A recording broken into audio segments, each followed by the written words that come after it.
Focus দেয় focus দেয়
তুমি সমস্ত সম্পত্তি আমার নামে লিখে দেবে নাকি জীবন চলবে?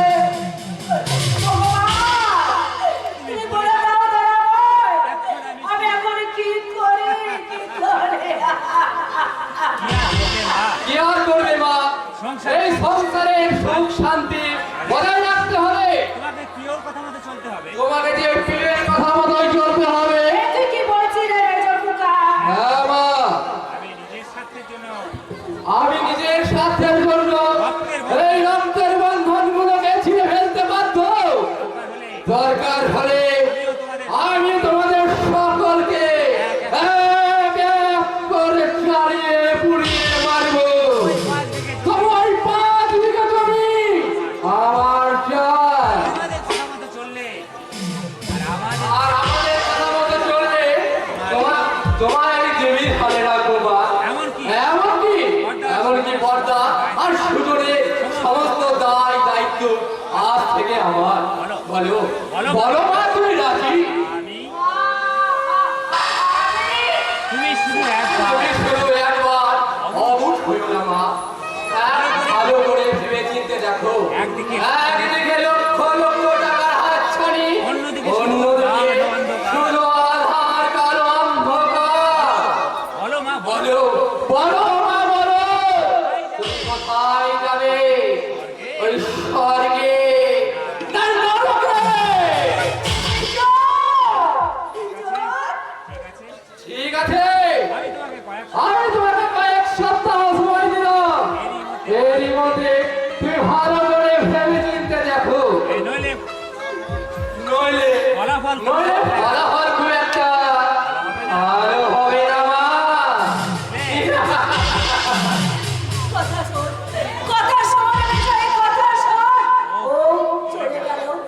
কিন্তু কি বলে গেল মা?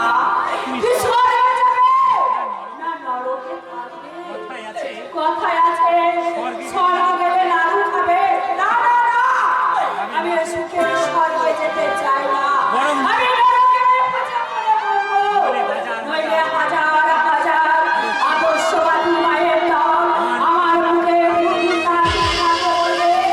যশোদা, তুমি মা নও, তুমি রাক্ষসী, তুমি নররাক্ষসী। কিন্তু এখন আমি কি করি? যদি আমার সন্তান সুজন জানতে পারে, না আমি ওদের কিছু জানতে দেব না।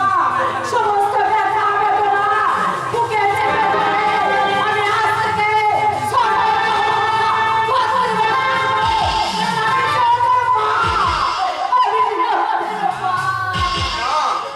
তুমি মা নও, তুমি দরুচি তরণী মায়া দুর্গা। মহামায়া দুর্গা। তাই তোমার চরণে মাথা রেখে আমি যেন জন্ম জন্মান্তর করতে পারি সেই মহামন্ত্র। জননী জন্মভূমিশ্চ শরীরাবতী গরীয়সী। বড় প্রকার হলেও একবিংশ শতাব্দীর আমি তোমার অধম সন্তান গো মা। তোমার চোখে জল, তুমি কাঁদছো মা।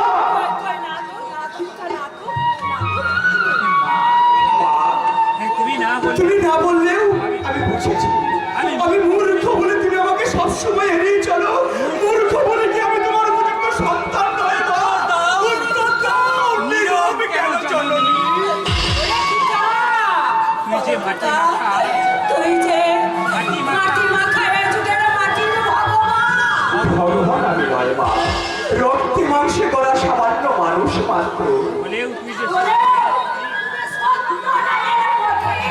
জানি না মা, আমি কি, আমি কেমন আমি জানি না।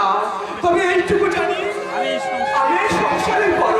তাই তুমি আশীর্বাদ করো মা, আমি যেন বড় ভাই হয়ে বড় ভাইয়ের কর্তব্যটুকু পালন করতে পারি। কারণ বিজন সুজন ওরা যদি আমার দুটো মনয়নের মনি গো মা।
কোথায় কাকা আপনি? আমাকে দেখে আমাকে দেখে